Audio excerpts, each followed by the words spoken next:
నమస్కారం అండి, గ్రాని కిచెన్ స్వాగతం. ఈ రోజు మనము అమ్మగారి చేతి వంట పరమాన్నం చేసుకుందాం. ఇది బియ్యంతో పాలతో చాలా సులభంగా పరమాన్నం చేసుకుందాం.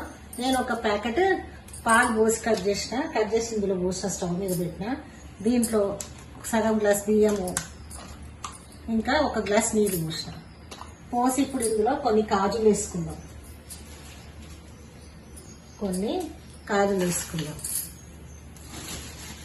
తర్వాత బెల్లము బియ్యం వేసి ఉడకబెడతాం. ఇప్పుడు ఇందులో మనం బియ్యం వేసుకుందాం. ఇలా బియ్యం వేసుకొని ఈ బియ్యం ఉడికిన తర్వాత బెల్లం వేసుకుందాం, నెయ్యి వేసుకుందాం. ఇందులో కాజు, పాలు, బియ్యం ఇవి ఉడికాక నెయ్యి వేసుకుందాం. ఇప్పుడు పాలు పొంగిన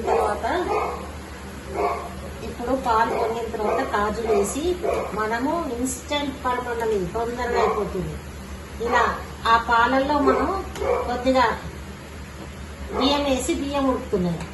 ఇప్పుడు బియ్యం ఉడికేటప్పుడు మనం ఏం చేద్దామంటే, ఉడికింది, సగం ఉడికింది. ఇప్పుడు ఇందులో కొద్దిగా బెల్లం వేద్దాం. ఈ బెల్లం వేసేద్దాం.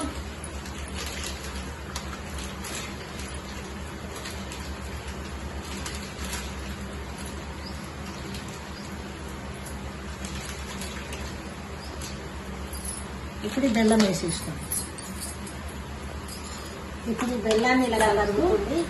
దీంట్లో మనం కొంచెం నెయ్యి వేద్దాం.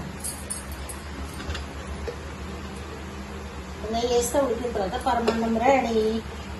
ఒక 2 చెంచాలు నెయ్యి వేసి ఇప్పుడు పరమాన్నం రెడీ అయింది. అదే ఉడుకుతుంది సిమ్ మీద. ఇప్పుడు పరమాన్నం రెడీ.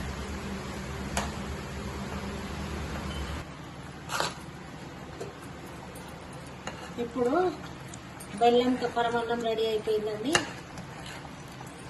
పరమాన్నం రెడీ అయింది. మీకు నచ్చితే పరమాన్నం రెడీ అయిందండి. మీకు నచ్చితే లైక్ చేయండి, సబ్స్క్రైబ్ చేయండి, షేర్ చేయండి, తిని చూడండి. వాహ్ ఏం స్వీట్. Thank you.